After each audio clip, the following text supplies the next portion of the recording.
আমরা দুজনে পিঠোপিঠি হলেও একসাথে বড় করছি, কিন্তু আলাদা জায়গায় বড় করছি। আমি শুদ্ধ বাংলাগুলো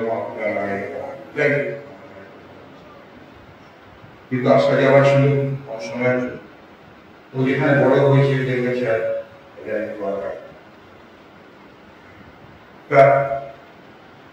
ওকে আমাদের দুজনের মধ্যে একটা ছোটখাটো সবসময় টিকাটিকি করেই হয়তো এবং কম সময়ের জন্য দেখা হতো বলে নানা ধরনের যা হয় ছোটবেলা বা নানা ওর একটা পছন্দ আমার একটা পছন্দ ছিল, বড় হলে আমি চেষ্টা করতাম। এই যেমন ধরুন ওর আমি ছোট করে দু একটা উদাহরণ দিচ্ছি, যেমন গুন্ডার বা বিষয় পছন্দ আমার ওর মান্নাতে আমার ছোটবেলায় যেরকম হয়, কিন্তু একটা জিনিস হচ্ছে সব নানা বিষয়ের সঙ্গে সঙ্গে সেই সময় তো এই রাজনীতি সাংবাদিকতা এই সমস্ত ব্যাপারে কিন্তু খুব ডান দিকে ছিল না, আবার একেবারে ধর্ম ছিল। অসম্ভব নরম মানুষ, যেটা সবচেয়ে বড় ব্যাপার, ঠিক ছোট থেকে নরম মনে আছে। ওকে পরবর্তীকালে রাজনৈতিক জীবনে ওকে হয়তো অনেকেই বলবেন যে খুব কোল্ড অ্যাগ্রেসিভ বিভিন্ন ভাবে দেখেছে, কিন্তু আমরা জানি যে ভেতর থেকে ভীষণ নরম একজন না। মানে ছোটবেলায় এই যে পরিবেশগত ব্যাপারে ভাবনা চিন্তা সম্পর্কে আপনারা অনেকে জানেন, সেই জন্য ছোট থেকে যখনই আমাদের ওখানে কোনো পাখি আহত অবস্থায় পাওয়া গেছে, কোনো বেড়ালের পা ভেঙে গেছে, কোনো কুকুরকে কেউ মেরেছে, দেখা গেল সবার আগে বাচ্চুর খোঁজ করবে। ছোটরা বাচ্চু তাকে খবর দাও, বাচ্চু কাকাকে খবর দাও, বাচ্চু দাকে খবর দাও। শুধু তাই না, আমাদের পাশে ভেটেনারি কলেজ, দেখা গেল তাকে কোলে করে নিয়ে এসে ছুটছে ভেটেনারি কলেজ, সেই দিন স্কুল চলে গেল, কলেজ চলে গেল। এইটা ছিল ওর অদ্ভুত, আর এটা ভেতর থেকে করত এবং সেটা মানুষের জন্য করছে।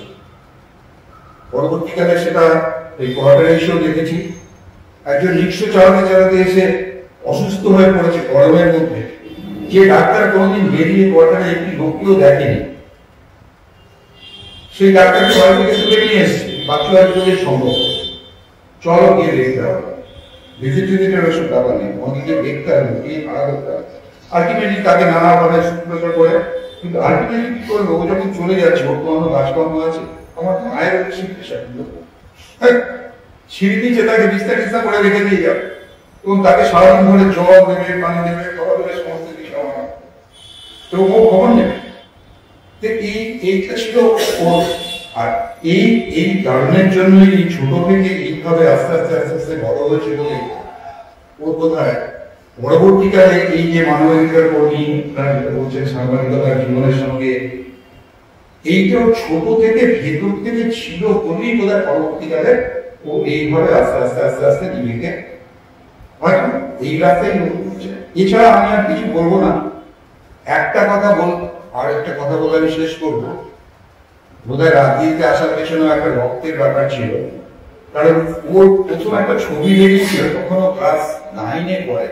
আপনারা জানেন 70-80 দশকে সেই সময় ইস্টবেঙ্গল মোহনবাগানের এই প্রভূত সরকার স্ট্রিটে দল বদল নিয়ে একটা বিরাট গন্ডগোল হতো। এই হাবিবাকে নিয়ে গেল, এই অন্যান্য প্লেয়ারকে নিয়ে যাচ্ছে, মোহনবাগান নিয়ে যাচ্ছে ওদের। একদিন হঠাৎ আনন্দবাজারের একটা ছবি বেরো, তার আগে 3টা মারামারি হয়েছে বাচ্চুর হাতে একটা ইট, একটা ডবল ডেকারে ইট ছুটছে বাচ্চু, সেই ছবিটা আনন্দবাজারে বেরো। এবং যথারীতি সকালবেলা বাবা অফিস যাওয়ার সময় দেখে অত্যন্ত বিরক্ত হয়ে কিছু বললেন। তখন আমরা জানলাম যে এটার পিছনেও আমি বলছি রাজনীতির পেছনে। আমার মা তখন বাবাকে বললেন অফিস যাওয়ার সময় যে এই ঘটনা তো 59 সালে একবার হয়েছে,